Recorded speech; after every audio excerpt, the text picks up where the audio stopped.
ఇకపోతే అన్నిటికంటే ముఖ్య విషయం గ్రహాల గురించి, అనుపాతాల గురించి, అందులో చిహ్నాల గురించి, వేళ్ల గురించి, గోళ్ళ గురించి, రేఖల గురించి, అనుపాతాల గురించి, వాటిపైన వచ్చే చిహ్నాల గురించి, ఎప్పుడెప్పుడు ఏ శుభ సందర్భం ఉంటుంది, ఎప్పుడెప్పుడు ఇబ్బంది ఉంటుంది.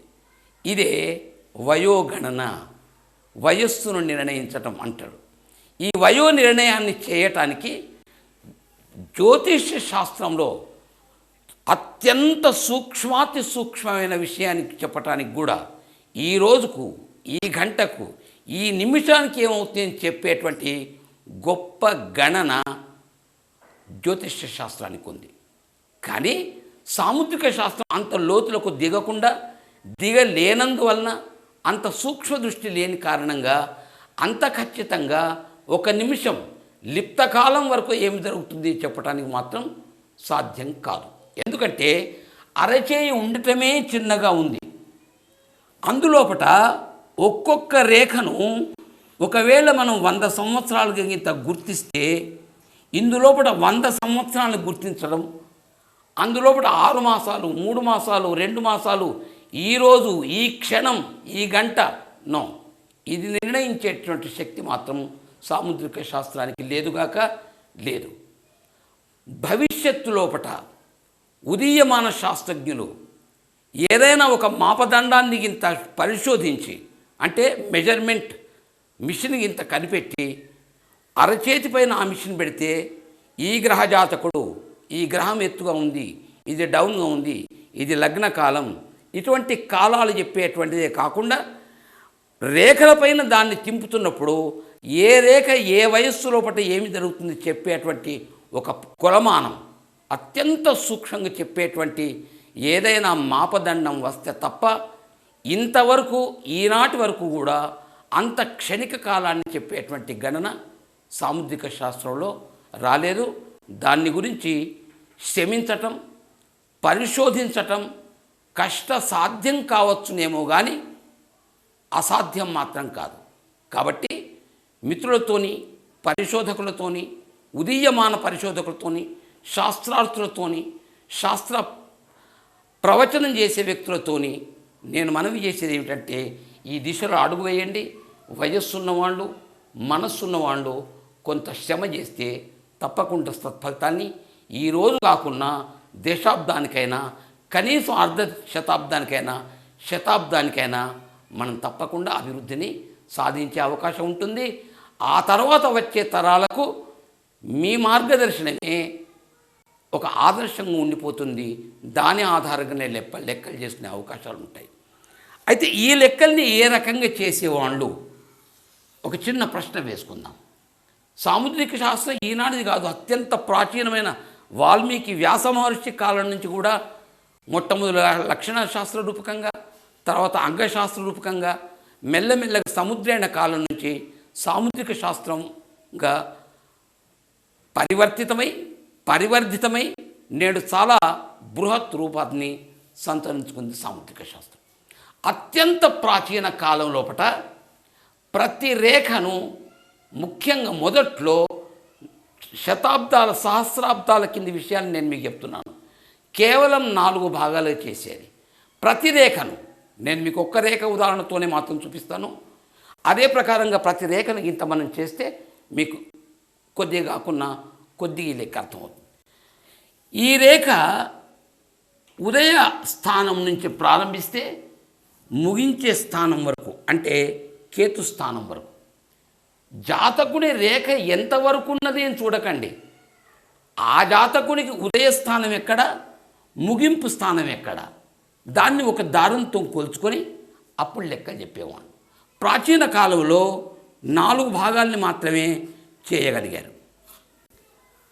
ఇది కొన్ని శతాబ్దాల వరకు, ఇంతేలా సహస్రాబ్దాల వరకు కూడా నడిచింది. అంటే ప్రతి రేఖ మొదటి భాగం 25 సంవత్సరాలు, రెండవ భాగం 50 సంవత్సరాలు, ఆ తర్వాత 75 సంవత్సరాలు, ఇక్కడికి 100 సంవత్సరాలు రేఖ ఇటువైపు తిరిగితేనే 120 సంవత్సరాల వరకు గణించారు. కానీ ఇటువంటి వారి సంఖ్య ఏదో వరం ఉంటే తప్ప 120 సంవత్సరాలు బతికిన ఉదాహరణలు చాలా తక్కువ.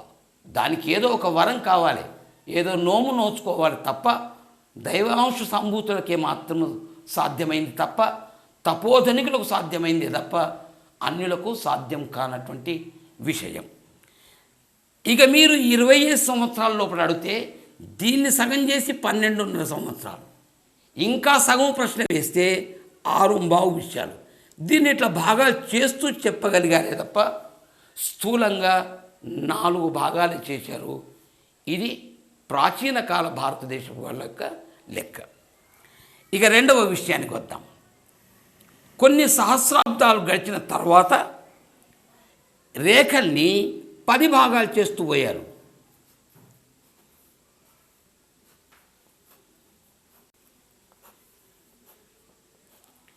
పది భాగాల్ని ప్రతి 10 చొప్పున 10, 20, 30, 40 ఈ రకంగా ఇక్కడ 100 సంవత్సరాలకు తీసుకున్నారు. సంక్షిప్తంగా అడిగితే 5 సంవత్సరాలకు చెప్పేవాడు. ఇంకా లోతైన ప్రశ్న అడిగితే 2.5 సంవత్సరాలు చెప్పేవారు. ఇంకా అనుభవజ్ఞులైతే సంవత్సర కాలం మాత్రం చెప్పేవారు. అది కూడా జ్యోతిష్య గణన ఆధారంగా, గోచార ఆధారంగా చెప్పేవాడు తప్ప అంత సూక్ష్మంగా చూసేటువంటి మన కంటికి ఆ దృష్టి లేదు. కాబట్టి ర్యాండమ్గా స్థూలంగా ఇగో ఇంత ఉంటుంది అని అనుకునేవాళ్ళు. ఈ రకంగా కొన్ని సహస్రాబ్దాలు నడిచింది. కానీ ఇదే సాముద్రిక శాస్త్రం కారణాంతరాల వలన స్తబ్దత ఏర్పడటం వలన ఎప్పుడైతే పాశ్చాత్యుల చేతులకు వెళ్ళిందో అప్పుడు దీన్ని 6 భాగాలు చేశారు.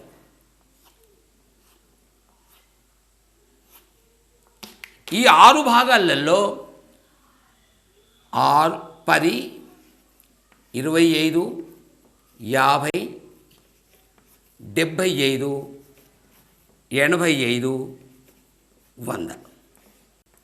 ఇది పాశ్చాత్యులు చేసిన అత్యంత ప్రాచీనమైనటువంటి గణకం. ఎవరూ ఏలియన్ కాదు. ఇక ఈ రకంగా మొదటి భాగాన్ని 10 సంవత్సరాలని, ఆ తర్వాత సమభాగమైనటువంటి రెండవ భాగాన్ని 25 సంవత్సరాలని, ఇది 50 సంవత్సరాలని, ఇది 75 సంవత్సరాలని, ఇది 85 అని, ఆ తర్వాత 100 అని. ఇది కొంతకాలం వరకు నడిచింది. కానీ అనుభవానికి సరిగా రాకపోవటం వలన, ఆ లెక్కలు కుదరకపోవటం వలన, జాతకులు సంతృప్తి చెందని కారణంగా కావచ్చు, ఈ యొక్క గణన లోపించి మరొక గణన వచ్చింది.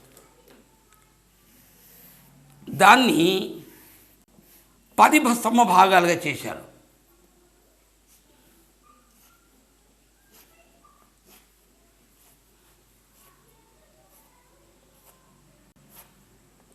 ఈ 10 సమభాగాలు చేశారు.